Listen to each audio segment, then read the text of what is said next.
Ulikuwa mwanajeshi fresh nini na nini, baada ya muda ukaanza ukastaafu kutokana na mazingira ya hapa na pale. Alafu kisha unakuja kuletea dini nono kabisa la kwenda kumlinda rais ndani ya hotuba yake. Lakini mwisho wa siku kumbe umegeukwa na watu wa usalama. Utafanyaje? Okay, leo nakusogezea movie kali sana, unatakiwa ni kwenda kuitazama video hii mwanzo mpaka mwisho.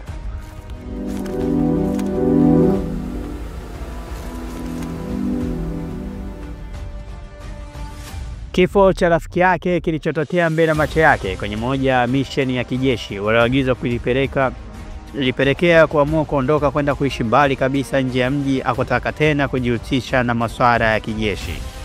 Baada ya miaka mingi kupita, marine huyo kitengo cha udungwaji wa masafa marefu anaitwa Bob Swagger, akiwa kasahau kabisa na anaendelea na maisha yake na maisha ya kawaida tu. Alifuata mafichoni na viongozi wakubwa wa serikali, kitengo cha usalama wakihitaji msaada wake. Siku chache zijazo rais wa Marekani atakuwa anahutubia, hivyo wana wasiwasi na usalama wake dhidi ya wapinzani na watu wengine wenye malengo mabaya na rais, hivyo wanawaomba msaada katika kipindi hicho chote, wakitaka awe miongoni mwa security wao watakao hakikisha na kuimarisha ulinzi wa rais kipindi chote cha hotuba. Haikuwa rahisi kwake kukubali ombi hilo, lakini baada ya kukaa na kutafakari akaamua kuchukua hiyo kazi. Baada ya kufika mjini, akaanza kufanya uchunguzi wa mazingira maeneo yote atakayotumia rais kuhutubia. Maeneo yaliyokuwa na shauku na kuwa na wasiwasi nayo wanaweza kukaa sniper au watu wabaya wenye lengo la kumuondoa rais, yakitiliwa macho na ulinzi kuimarishwa zaidi. Siku ya hotuba sasa ikawadia, security wakawa wametapakaa kila mahali, kila eneo kuhakikisha usalama wa rais huyo, huku USA Bob Marley Swagger akiwa miongoni mwao. Alichagua chumba kimoja tu kwenye moja ya jengo refu kabisa ambalo ataweza kukaa humo ili kuweza kuona kila kitu kitakachoendelea eneo la mkutano. Hakuwa mwenyewe kwenye hiko chumba, alipewa na afisa mmoja mwingine wa usalama kuweza kuimarisha ulinzi na usalama na kumsaidia endapo atahitaji msaada wowote. Kumbe alikuwa kaingia kwenye 18 bila kujua. Kupitia wito huo lilikuwa ni kosa kubwa kufanya kwenye maisha yake. Viongozi wengi wa serikali walimfuata mafichoni kuomba msaada wake, walikuwa na mpango mwingine, wao ndio hawakuwa na lengo zuri kwa rais.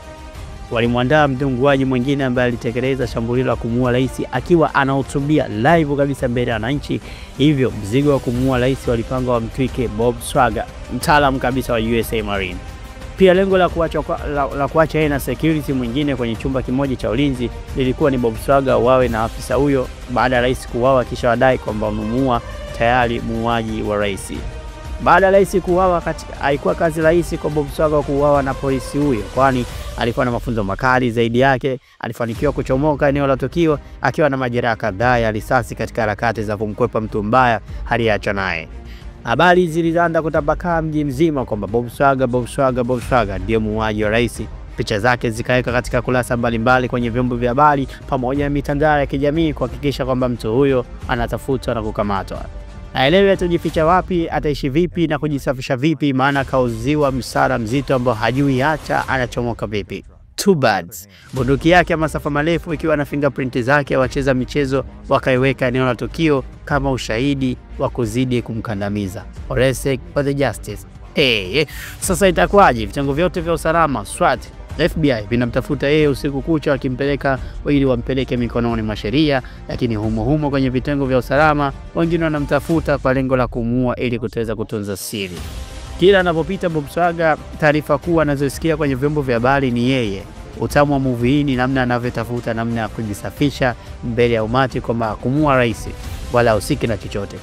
Maana alianza kukutana na mambo mazito yanayofanywa na viongozi wake. Kumbe hata baadhi ya mission alizokuwa anapewa na wakubwa wake nyingi zilikuwa za kigaidi bila yeye kujua. Wale wazee wa single movie, basi itafute movie utaweza kuenjoy kabisa. Kwa masuala mbalimbali ya teknolojia kwa lugha nyepesi kabisa ya Kiswahili. Sawa, kwa kulike hapo, kusubscribe, kucomment na kushare ili uweze kujifunza nasi. Asanteni na natakia siku njema.